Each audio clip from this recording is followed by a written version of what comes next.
I've kind of always liked old buildings, and the structure of this place was just amazing.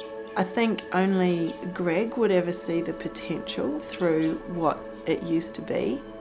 My attitude is always just like jump in with both feet and just work it out as you go as well.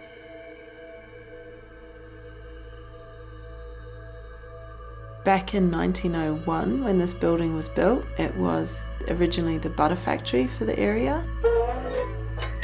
This is the old, I guess it's the power plant of the butter factory back in the day, so everything in the whole building was run by steam. It was the biggest provider of employment, and it was the thing that kept Newstead on the map. It closed down in the early 70s and became a candle factory. I'd done a little bit of work in Newstead, just sort of put in that as my sort of first postcode in the realestate.com search engine, and the butter factory popped up. You know, it was pretty much like walking in going, wow, this is really amazing, and then, oh my goodness, there's so much to do.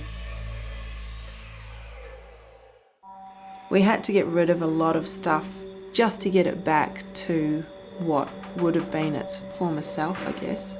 All the beautiful yellow tiles were all painted over, and the massive windows in the sawtooth section, they were all broken beyond repair, and there was wax all over the place. You couldn't actually sort of see the beauty of the building, but structurally it was rock solid. We're trying really hard not to over-renovate, getting it to a point of cleanliness but still rustic and industrial enough that it retains its former glory.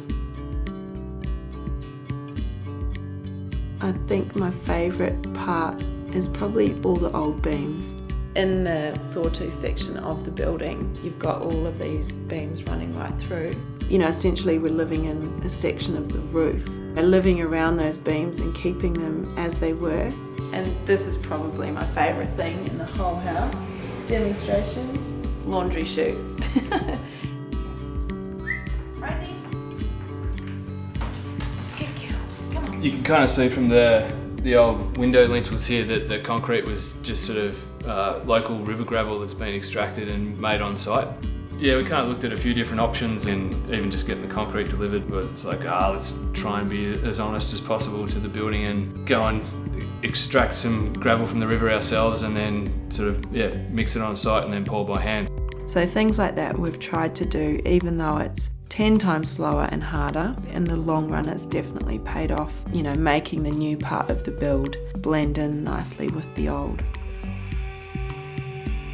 I do love the pool. You know, we use the pool at least 2 or 3 times a day in summer, and turning it from the old sump tank, making it into a pool that we use all the time, it's pretty magical. Because the building's been such a big part of so many people's lives within the community, a lot of people have noticed what we've done and how we've done it. What I guess has sort of happened naturally, but only in not even half of the building, we kind of give over to events and things. Been a little bit too proud, I guess, to offer it up before, because I never thought it was sort of fixed up enough, but it is a community resource, and if other people can have access to that space and be able to use it to do something, then the more the merrier. Every now and again you find like a little vista or a little view out of it, and you kind of just sit there and just admire it in its natural state as much as possible and appreciate what you've done to it.